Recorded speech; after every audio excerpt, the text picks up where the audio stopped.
Welcome back to Platinum Hunters Extra, and we're going over another month of PS Plus, which was announced early.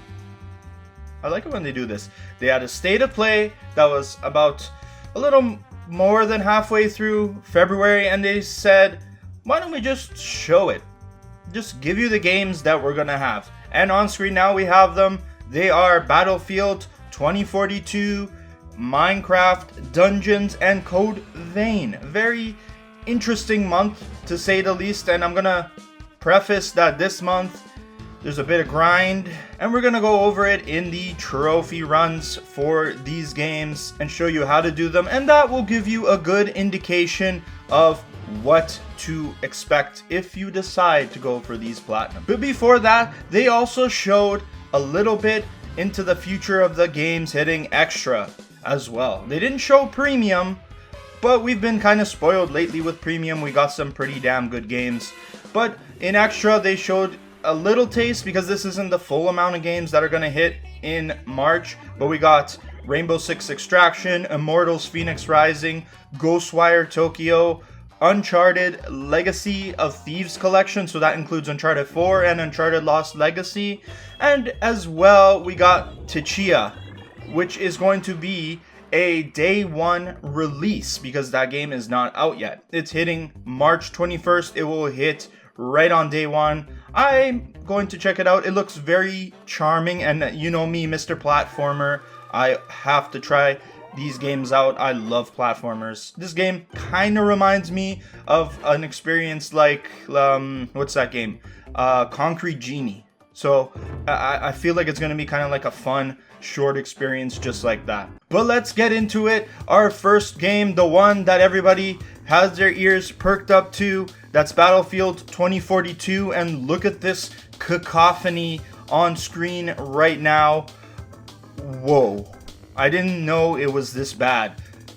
I don't know if it's gotten better and maybe this is just an older guide, but I'm gonna take the guide at face value. 5 out of 10 in difficulty, 42 playthroughs. I assume that each playthrough would be like a match, but that doesn't seem right either. It seems like if you're gonna play 120 hours of this game, 42 matches is not enough. So I'm not sure where the 42 playthroughs part comes in. Maybe we'll find out as we go into the guide, but you got a ton of stuff here. Just as a heads up, this game is multiplayer only. There's no single player component, and this trophy run is a lot more involved than the last 2 releases in the Battlefield series, which were Battlefield 1, which I have a guide actually if you want to get that platinum trophy. It didn't nearly take this long. I think it was like not even 20 hours if I remember correctly, and Battlefield 5 was a lot easier than that. Even like there wasn't even really a multiplayer grind you had to worry about. A lot of it was single player stuff. Seeing as it's multiplayer focused, there's plenty of leveling up, doing objectives in conquest mode, a bunch of ways you need to kill people for milestone related trophies, and with guns, melees, vehicles. It's very vehicle heavy.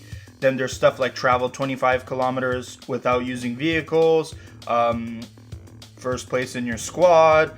These are the typical things you see in a multiplayer experience, especially if it's multiplayer only. Then there's hazard mode, which is kind of like their battle royale mode, and there's 3 trophies there. And then it specifically says the long grind, and the main thing I'm seeing here for this is 42 rounds across all game modes. So I guess yes, 42 playthroughs is the minimum, assuming you can level up in those 42 playthroughs everything you need, and of course get the mastery badges. Earn a T1 mastery badge for specialists, for any weapon, for any vehicle, for any gadget or throwable.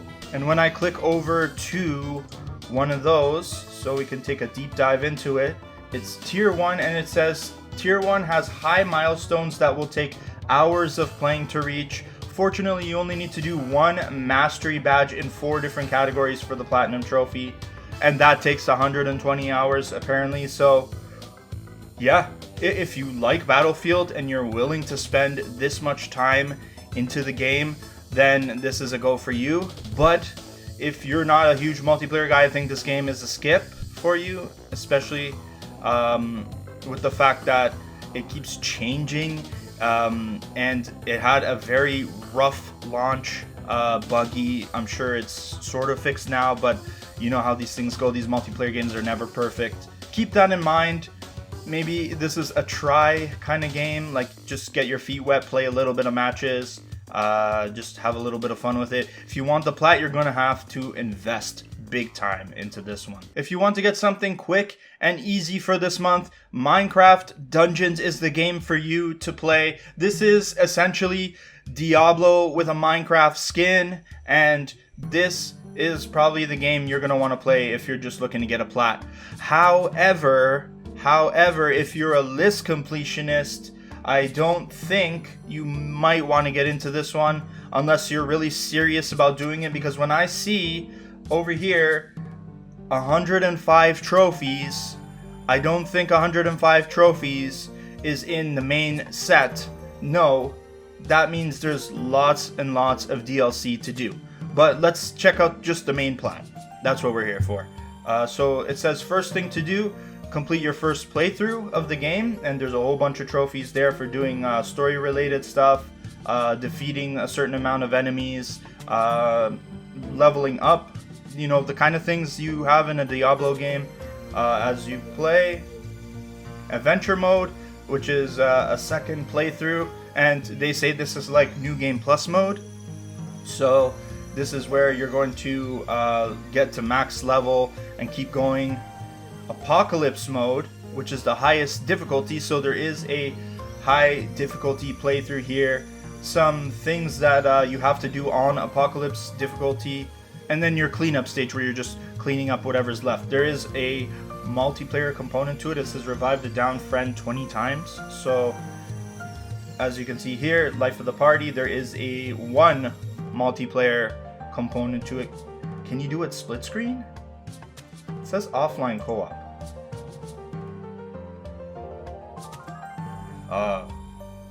This trophy has had reports of not unlocking properly after 20 revives. Oh, I hate that shit. Glitch trophy. If you are playing with an online friend and it does not pop, try using a second controller on local co-op instead. So this one, you can get local co-op, so that's good. There's really no online trophies you need to worry about. I'm kind of interested in it, but at the same time, I'm not a huge Diablo guy, and as well, those DLC trophies, I don't want to spend that much time with it. It's 20 hours for this one, 3 playthroughs, so it sounds short, but then there's the DLC to do at 105 trophies. We'll see, maybe. Then there is Code Vein, and Code Vein is a Souls-like type of game, so that comes with the caveat that it's difficult, and as you can see, 5 out of 10, 3 playthroughs, 75 hours. That sounds about right for a Souls game, and I think that's a little bit under the average difficulty of these types of games. And you've got a whole bunch of stuff to do. Thankfully, it doesn't look like there's anything missable, which is good, because when you talk about like stuff like let's say Demon Souls or Bloodborne, there are certain things that can be missable if you're not careful. This sounds like you can just go back and do all of them, which is great. So obviously there's going to be lots of fights to do, lots of bosses, you know how it is. So you're going to go through your first playthrough and just hammer out all these things. Then you got your New Game Plus second playthrough, final cleanup with co-op, it says. And it also looks like there's a fourth ending, an extra ending. So maybe you need a third playthrough just to go and get that ending, and you can just clean up whatever's left in the game. From what it says here, it says, welcome to Code Vein, Bandai Namco's original take on the Souls-like genre. So if you've played Souls games before, Demon Souls, Dark Souls, Bloodborne, Elden Ring, or even the games that are kind of outside of the From Software family like Mortal Shell, then you kind of know what you're in for when it comes to these games. I have to get to Demon Souls very, very badly because I'm trying to beat all of the PlayStation Studios games, the ones that have PlayStation Studios on the banner when you open the game up, and that's one of them. That's holding up my year 1 PS5 video. So instead of playing this, I would rather play Demon Souls. But this looks cool. I've heard good things about it, and if you're dying for another Souls-like game to play, here it is. This is given to you for free. Here it is. Check it out. Here's how I'd stack these games in this list. We got Minecraft Dungeons on the top as the most likely game I would play. Then we got Code Vein, and then we got Battlefield 2042. I really just don't want to spend that much time in multiplayer. That's not my thing. I think I could spend 120 hours playing another game that I could make a guide for you guys to beat something, if let's say Persona 5 or Persona 4. There's definitely more games out there that are that much time investment that I could put that time into, or make 3 other guides. I just don't want to spend that much time in Battlefield 2042, to be honest, especially hearing all the turmoil it had going into its launch, and the turmoil it still has trying to be a live service that doesn't give you that much content at all. So that's what I think about these games. Let me know which games you want to play this month, and let me know if you're going to check out any of the PlayStation Extra games. I'm probably going to check out Tchia for sure. I think once that drops, I'm going to just play it, make the guide. It's not going to be a long guide to make. I hope all your trophy hunting expeditions go incredibly well, and I hope those grinds, if you decide to check out those games, aren't that bad. Peace out.